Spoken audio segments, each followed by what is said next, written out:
Sesudah dilakukan penangkapan oleh unit Pidum Samotekap 134 Satreskrim Polrestabes Palembang terkait kasus pengeroyokan yang dilakukan Aji Hasbi Amardewa terhadap korban Reza beberapa hari lewat.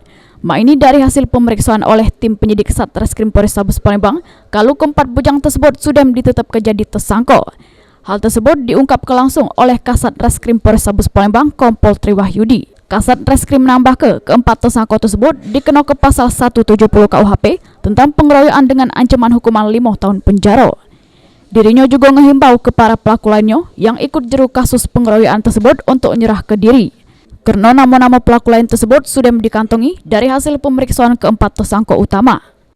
Senin pagi kita sudah mengamankan 4 orang langsung dan keempat-empatnya sudah kita beri keterangan, kita dalami.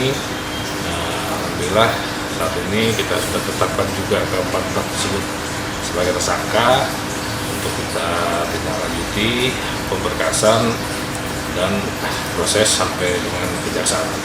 Untuk pasal yang kita kenakan 170 KUHP, ancamannya di 5 tahun penjara. Herwahyudi, PAL TV.